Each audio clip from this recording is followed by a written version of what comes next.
Welcome to Andhraprabha news.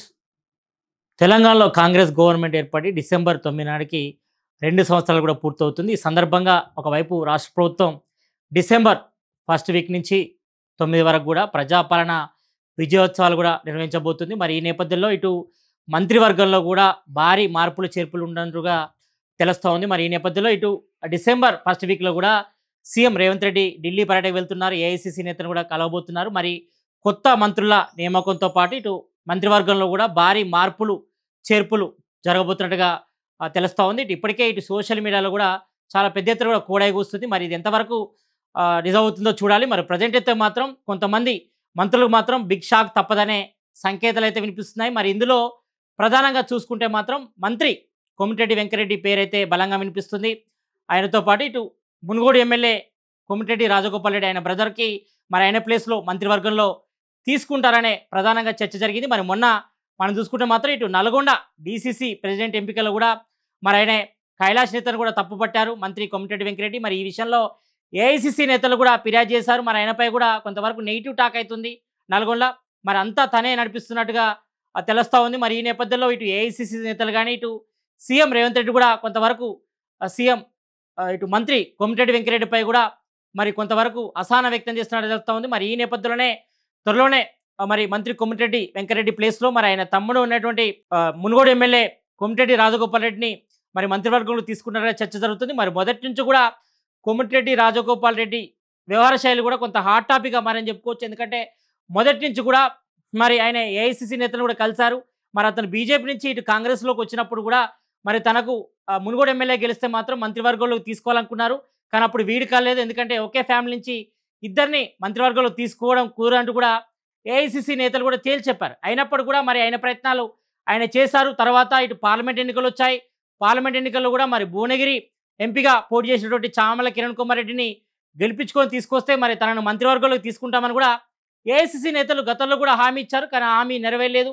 మరి తనకు హోంమంత్రి వస్తుందని కూడా ఆయన ఆశాభావం వ్యక్తం చేశారు. అసెంబ్లీ సమావేశాలు కూడా చాలాసార్లు కూడా ప్రస్తావించారు. తనను మంత్రివర్గంలో తీసుకుంటారనే హోప్ అయితే క్రియేట్ చేసుకున్నారు. కానీ అది మాత్రం సఫలీకృతం కాలేదు. మరి తర్వాత మరి సీఎం రేవంత్ రెడ్డి పైనే డైరెక్ట్ అటాకింగ్ గేమ్ కూడా చేశారు. ఆయనతోనే ఇటు సీఎం రేవంత్ రెడ్డిపై కూడా వివాదాస్పద వ్యాఖ్యలు కూడా చేశారు మునుగోడు ఎమ్మెల్యే కోమటిరెడ్డి రాజగోపాల్ రెడ్డి. కాబట్టి మరి ఆయనకు మాత్రం ఈ మంత్రివర్గంలో చోటు దక్కుతుందనే సంకేతాలు వినిపిస్తున్నాయి. మరి ఈ విషయంలో మాత్రం మరి మంత్రి కోమటిరెడ్డి వెంకరెడ్డి ప్లేస్లో మరి మంత్రిగా మరి మునుగోడు ఎమ్మెల్యే కోమటిరెడ్డి రాజగోపాల్ రెడ్డిని తీసుకుంటారనే ప్రధానంగా చర్చ జరుగుతుంది. మరి ఇది ఎంతవరకు నిజమవుతుందో చూడాలి. మరోవైపు ఇటు మంత్రి పొన్నం ప్రభాకర్ గౌడ్తో మరి ఆయన తప్పించి ఆయన ప్లేస్లో టీపీసీసీ చీఫ్గా ఉన్నటువంటి మహేష్ కుమార్ గౌడ్ని మరి మంత్రివర్గంలోకి తీసుకుంటారనే చర్చ అయితే జోరుగా సాగుతుంది. మరి ఇప్పటివరకైతే ఇటు మొన్న జరిగినటువంటి జూబ్లీహిల్స్ ఎన్నికల్లో మాత్రం మరి అంతా తనే మరి ఇటు జూబ్లీహిల్స్ కాంగ్రెస్ అభ్యర్థి నవీన్ యాదవ్ గెలుపు కోసం కూడా మరి హైదరాబాద్ ఇన్ఛార్జ్ మంత్రిగా ఉన్నటువంటి పొన్నం ప్రభాకర్ కూడా అహర్నిశలు కృషి చేశారు. మరి అనుకున్నట్టుగానే మంచి భారీ మెజార్టీతో కూడా మరి నవీన్ యాదవ్ను కూడా అనుకున్నప్పుడు కానీ మరి తర్వాత మరి ప్రజెంట్ సిచ్యువేషన్లో మాత్రం మరి మంత్రి పొన్నం ప్రభాకర్ని మరి ఏఐసిసి జనరల్ సెక్రటరీగా నియమిస్తారనే చర్చ అయితే జరగవుతుంది. మరి ఆయనని ఏఐసిసిలో తీసుకుంటే మరి ఆయనను మంత్రివర్గంలో తప్పించి మరి ఆయన ప్లేస్లో ఇటు టీపీసీసీ చీఫ్గా ఉన్నటువంటి మహేష్ కుమార్ గౌడ్కి ఇస్తారనే ప్రధాన చర్చ జరుగుతుంది. మరి ఈ విషయంలో ఆయన ఒప్పుకుంటారో లేదో చూడాలి. ఎందుకంటే ఏఐసిసిలో జనరల్ కార్యదర్శి అంటే మాత్రం మరి ప్రధాన కార్యదర్శి అంటే మాత్రం చాలా విలువైన పోస్టు కాబట్టి మరి ఆయన ఒప్పుకుంటారా, మరి మంత్రివర్గం నుంచి ఆయన తప్పుకుంటారని కూడా జోరుగా అయితే చర్చ అయితే కొనసాగుతుంది. మరోవైపు జూపల్లి కృష్ణారావు పేరైతే బలంగా అనిపిస్తుంది. ఎందుకంటే ఆయన డిపార్ట్మెంట్ వైజ్గా ఆయనకు పర్యాటక శాఖ మంత్రిగా ఉన్నారు.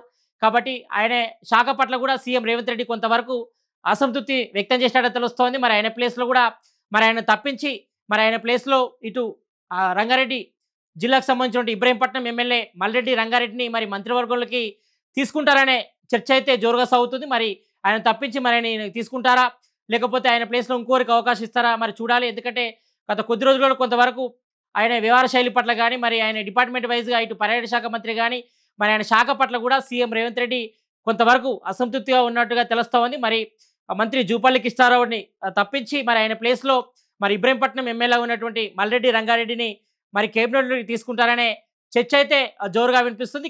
మరోవైపు కొండా సురేఖ మంత్రి కొండా సురేఖ మరి మొదటి నుంచి కూడా చాలా వివాదాస్పదమైనటువంటి వ్యక్తి ఆమె. మరి మొదటి నుంచి కూడా ఇటు నాగార్జున ఫ్యామిలీ విషయంలో మాత్రం ఆమె హాట్ కామెంట్ చేశారు. అది పెద్ద ఎత్తున తీవ్ర దుమారం చెలరేగింది రాష్ట్ర వ్యాప్తంగా కూడా. మరి మొన్ననే ఇటు కోర్టు కేసు కూడా అయింది. కోర్టు కేసు అయిన నేపథ్యంలో మరి ఇటు నాగార్జున ఫ్యామిలీ కూడా క్షమాపణలు చెప్పారు. అయినప్పటికీ కూడా కొంతవరకు ఆమె వివాదాస్పద వ్యాఖ్యలు చేశారు. ఇటు కొండ మురళి ఇష్యూ కానీ, తర్వాత ఇటు కొండా సురేఖ కూతురు విషయంలో కాబట్టి సీఎం రేవంత్ రెడ్డిపై కూడా నేరుగా కామెంట్ కూడా చేశారు. మరి వాళ్ళ ఇంటిపై కూడా టాస్క్ ఫోర్స్ పోలీసులు రావడానికి కూడా ఆమె తప్పుపట్టారు. తర్వాత కొన్ని ఇష్యూస్ జరిగాయి కాబట్టి మరి మంత్రిగా ఉన్నటువంటి కొండా సురేఖను తప్పించి ఆమె ప్లేస్లో మరి ఎమ్మెల్సీగా ఉన్నటువంటి విజయశాంతి పేరైతే బలంగా వినిపిస్తుంది. ఆమెను మంత్రివర్గంలోకి తీసుకుంటారనే చర్చ అయితే జోరుగా వినిపిస్తుంది. మరి ఒకవేళ ఆమె కాకపోతే మాత్రం ఇటు మంత్రి ఉత్తమ్ కుమార్ రెడ్డి వైఫ్ పద్మావతి రెడ్డిని మరి మంత్రివర్గంలో తీసుకుంటారనే చర్చ జరుగుతుంది. మరి ప్రజెంట్ అయితే మాత్రం మంత్రి ఇటు ఉత్తమ్ కుమార్ రెడ్డి సివిల్ సప్లై శాఖ మంత్రిగా ఉన్నారు. మరి ఒక్క ఫ్యామిలీ ఇద్దరికి ఇస్తారా లేదా అని కూడా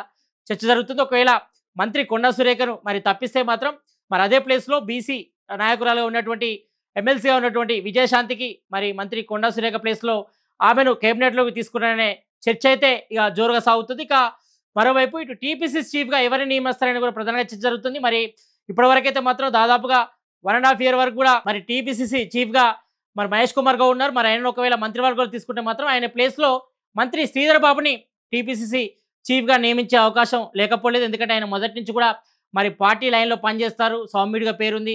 అందరితో కూడా మంచి సత్సంబంధాలు ఉన్నాయి. ఒకవైపు ఏఐసీసీ నేతలతో కూడా మంచి టచ్లో ఉన్నాడు కాబట్టి ఇటు మరి ఆయనను టీపీసీసీ చీఫ్గా నియమిస్తారనే చర్చ అయితే జోరుసవుతుంది. మరి ఎంతవరకు అవుతుందో చూడాలి. మరి ప్రజెంట్ మాత్రం ఇటు సీఎం రేవంత్ రెడ్డితో పాటు మరి మంత్రివర్గంలో 16 మంది మంత్రులు ఉన్నారు. మరో ఇద్దరికి చోటు ఉంది. మరి అందులో కొత్తగా ఎవరిని తీసుకుంటారు? మరి ఇటు విజయశాంతిని తీసుకుంటారా, లేకపోతే మల్రెడ్డి రంగారెడ్డి తీసుకుంటారా, లేదంటే ఇటు వెమ్లవాడ ఎమ్మెల్యే ఉన్నటువంటి ఆది శ్రీనివాస్ పేరు కూడా బలంగా వినిపించింది. గతంలో కూడా పెద్ద ఎత్తున మున్నూరు కాపు సంఘం సంబంధించి నేతలంతా కూడా డిమాండ్ చేశారు. మరి మున్నూరు కాపు సంబంధించి కూడా మరి మంత్రివర్గంలో తీసుకోవాలని కూడా మరి ప్రజెంట్ అయితే మాత్రం ఇటు బీసీ నేతకు ఒక అవకాశం ఉంది. మరి అందులో భాగంగా ఇటు మహేష్ కుమార్ గౌడ్ కానీ లేదంటే విజయశాంతి కానీ మంత్రివర్గంలోకి తీసుకునే అవకాశం అయితే లేకపోలేదు ఆమెతో పాటు. మరోవైపు ఇటు చర్చ అయితే జరుగుతుంది. మరి ప్రజెంట్ అయితే మాత్రం చూడాలి. మరి డిసెంబర్ 1st వారంలో మాత్రం ఒక బిగ్ షాక్ అయితే తప్పదని తెలుస్తామని మరి 4 మంత్రులు ఉన్నటువంటి మంత్రి కోమటిరెడ్డి వెంకరెడ్డి, అదేవిధంగా మంత్రి కొండా సురేఖ, ఇటు జూపల్లి కిష్టారావుతో పాటు మరో మంత్రి ఇటు పొన్నం ప్రభాకర్ కూడా ఉద్వాసన పలికి మరి కొత్తగా కేబినెట్లోకి మంత్రులు తీసుకునే అవకాశం ఉన్నట్టుగా తెలుస్తుంది. మరి ఇది ఎంతవరకు ఇంప్లిమెంట్ అవుతుందో చూడాలి. మరి ప్రజెంట్ అయితే మాత్రం ఇటు రాష్ట్ర ప్రభుత్వం ఇటు డిసెంబర్ 1st వీక్ నుంచి 9 వరకు కూడా ఇటు ప్రజాపాలన విజయోత్సవాలపై కూడా ఫోకస్ చేసింది. మరి డిసెంబర్ 1st వీక్లో సీఎం రేవంత్ రెడ్డి ఢిల్లీ పర్యటన వెళ్తారు కాబట్టి ఈ ఢిల్లీ పర్యటనలో కూడా పెద్ద ఎత్తున కూడా మార్పులు చేర్పులు జరిగే అవకాశం ఉన్నట్టు తెలుస్తుంది. మరి కొత్తగా మంత్రుల నియామకంతో పాటు ఇటు మంత్రివర్గంలో ఉన్నటువంటి అంటే సీఎం రేవంత్ రెడ్డి మంత్రివర్గంలో ఉన్నటువంటి 6 మంత్రుల్లో కూడా మరి భారీగా మార్పులు చేర్పులు జరిగే అవకాశం ఉన్నట్టు తెలుస్తుంది. కాబట్టి మరి చూడాలి ఎవరి పదవికి ఎంత గండ పోచి ఉందో. మరి ప్రజెంట్ అయితే మాత్రం ఇదే టాపిక్ మరి ప్రజెంట్ రాష్ట్ర వ్యాప్తంగా కూడా ఒక చర్చ చేయమని చెప్పుకోవచ్చు. మరి 2-3 రోజుల్లో మాత్రం వీటన్నిటిపై కూడా క్లారిటీ వచ్చే అవకాశం ఉంది. మరి ఇటు సీఎం రేవంత్ రెడ్డి క్యాబినెట్లో కూడా భారీ మార్పులు చేర్పులకు అవకాశం ఉన్నట్టుగా తెలుస్తా ఉంది.